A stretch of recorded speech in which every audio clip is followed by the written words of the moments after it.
Hello, and welcome to another episode of How the Hell Did I Get Here with Meg and Rachel. Thanks for joining us. Today, we have Jennifer Flood. Jennifer helps businesses thrive by avoiding lawsuits, designing business models, developing marketing strategies, and everything in between. She is the owner of National Compliance Group, Omni21 Digital Marketing, TombCodes, McPherson Buzz, and Flood Ventures. Whew. She has managed and or owned businesses in the digital marketing space for many years and has shared the conference stage with Forbes, LendingTree, Google, and a host of others.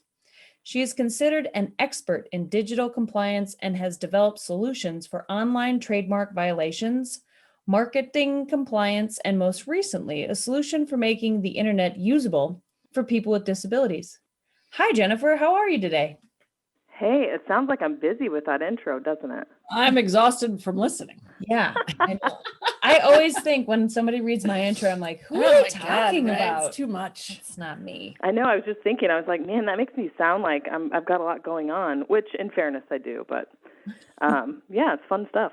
Yeah, great.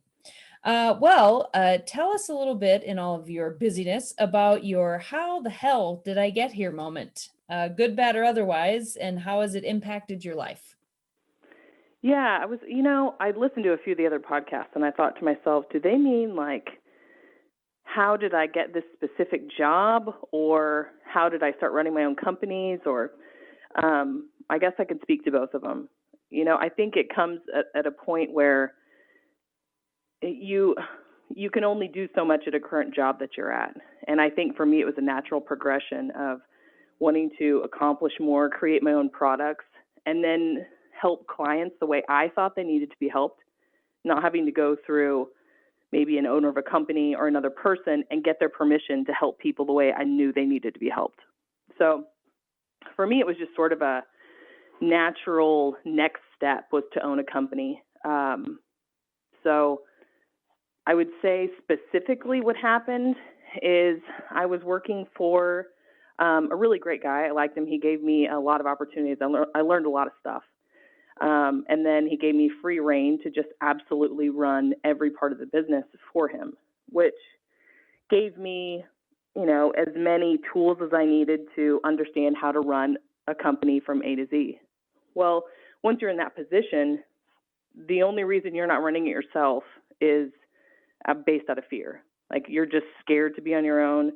You're afraid to make a mistake. You're afraid to, maybe not have that consistent paycheck every 2 weeks. And so once you're making decisions based off of just fear, then you have to do it. And that's really what it came down to for me. And I had some great people that I called and I said, hey, what would you do if you're in my position? And, if you ask people who win, they give you winning advice. If you ask people who have run things and lost, they're going to tell you, stay safe, stay where you are. So I think it matters who you call. So keep that in mind if people who are listening. I think when you call certain people what answer you're going to get, and that's why you choose to call those people.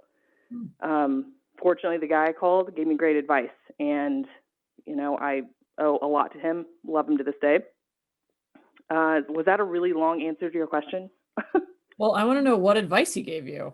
Yeah. Oh, well, honestly, it was simple. I was having it was probably a nervous breakdown in Walmart. I was just walking around. That happens a lot in Walmart, generally. I really was. I was in a suit from work, and I'd taken a lunch break, and I had to get out of the office because I knew I was going to quit in my mind. I knew I was going to quit my job and start my own thing. And, you have very few people in your life that are actually doing that, if you think about it. Very few people that are CEOs. And so I called a guy that I had befriended during the chamber event in Kansas City. And I said, hey, I'm thinking about quitting my job and starting my own business. What do you think about that? And I just kind of wanted to hear, I don't know, I was looking for some kind of encouragement. And he actually owned his own plumbing company. So it's not like he had anything to do with what I was doing, because that's not really the point. I didn't need another person with a JD telling me how to be, a lawyer, or I just needed another person who was running their own ship tell me the best advice they could. And I could hear him smile over the phone, really. He's just that kind of guy. And he said, I'm really excited to see what you're about to build. And that's all he had to say to me. I knew that it was going to be terrifying the first, month, 2 months, year. Now it's been several years of terror, but but it was all very worth it. And he was right. It was one of the greatest things and the hardest things you can ever do is start your own business, but it's also like the best thing you'll ever do. So I'm happy he was my phone call. Right. Do you think you'll ever go back to work for somebody else? I thought about that. I thought about that today. I was like, what kind of person does it take to run a company? And I think, say this afternoon, all of my clients fire me and I have to go work for somebody. I think I could do it because I have to live, but I don't think I don't think I would take instruction very well. Number one, just based on my personality. But number two, I think say I went to work at a Subway tomorrow and I was a sandwich artist, I would own a Subway franchise within a year. That's just how my personality is. And so, yeah, I mean, I could work for somebody, but not for very long. Yeah, I used to hear that, companies don't like hiring entrepreneurs or people that have owned their own companies. I never would. I used to think that was kind of ridiculous. Like, actually, like, we know more than your average person. Like, we have a lot to offer. However, now that I've been doing it for 7 years, maybe 8 years. Mm-hmm. Yeah, I don't think, I don't want to work this hard for somebody else, I guess, would be my problem. Yeah. Oh, I mean, that's the thing that I learned after a while. I was like, if you looked at the facts of what I was doing, I was building businesses for other really rich guys and then running them day to day for them. Right. So, yeah, I mean, in my 20s and 30s, those guys handed me a gift that you could never get anywhere else. And I'm thankful to them.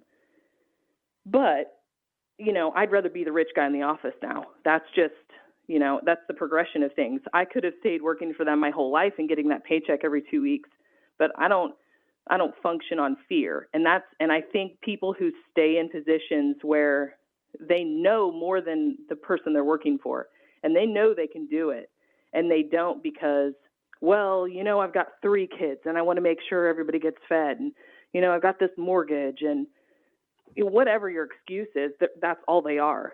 They're all excuses. I mean, you can get fired tomorrow by your boss that you think is, the most secure job you've ever had. Well, nothing you do is safe. So you might as well do something that's fun, super rewarding, and suits you well. And terrifying, as you've mentioned before. I'm scared several times during the day, but I also, live on my terms, and I treat my clients the way I think they need to be treated, and that works for me. Yeah, I love it. So it's really interesting to hear you describe that, because a lot of people actually don't feel that fear. They feel happy in that job forever. Sure. So I think that's it.